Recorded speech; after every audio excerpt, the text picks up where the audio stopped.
a woman accidentally discovered a swarm of man-eating insects in the research building. She did not tell her husband or son. Instead, she arrived at the pharmacy with an assistant. Then she covered the floor with mugwort and sprayed it thoroughly with insecticide. Her husband saw this and mocked her, calling her crazy. But only she knew this was the only way to stay alive. In her previous life, they had been attacked by a massive number of man-eating insects. Those who ran slowly were eaten by the insects. During the escape, when the woman was saving her fallen son, her husband suddenly struck her down with a stick. To her shock, her son stood up unharmed. Only then did she realize her son had pretended to fall. Seeing that the woman was about to die, her husband told her a truth. The boy was actually his son with his first love. At the time he had married the woman only to obtain her father's research funding. The child she had given birth to was abandoned by him on the mountain and froze to death shortly after birth. The woman could hardly believe it. Without hesitation, her husband struck the woman with the stick, leaving her there to delay the man-eating insects attack. The moment the woman was swallowed by the man-eating insects, time suddenly rewound. The next second she woke up terrified from a dream. At first she thought it had been a nightmare. Then the news suddenly reported a forest fire that had broken out and trapped them at the research base. Her father-in-law came and urged them to set out immediately to look for the insects. This scene was exactly the same as in her dream. The woman realized it was not a dream but that she had been reborn. Seeing her husband's family preparing to leave,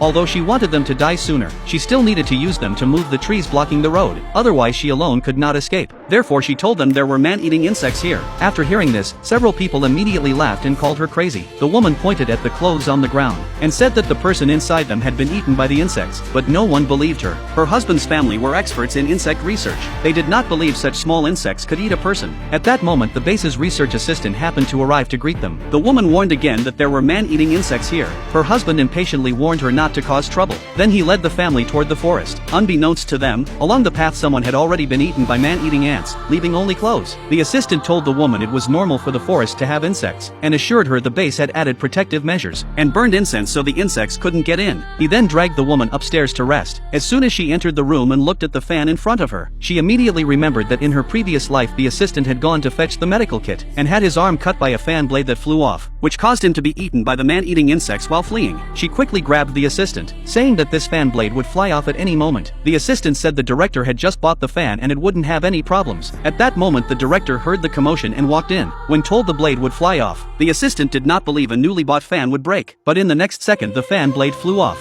Fortunately the woman pulled the assistant away in time. Seeing what happened, the two finally believed the woman's words. At that moment the husband returned with an insect queen. The woman was frightened and hurriedly told him to throw the queen away. As a reborn person, she knew clearly that when the queen hatched it would attract a large number of man-eating insects. The husband's family thought she was talking nonsense. The father-in-law stated that, given an insect's body structure, it was impossible for them to eat people. Then they took the queen intending to incubate it. The woman could not stop them, so she had no choice but to bring the assistant to the pharmacy. Then she covered the floor with mugwort. In the previous life, the various medicines in the pharmacy had masked human scent, so they had avoided the insect attack. After she had set everything up, she saw the husband and his family next door excitedly hatching their pet insect, completely unaware that they were about to face annihilation. At the moment the queen successfully hatched, a large swarm of man-eating ants also came charging toward them.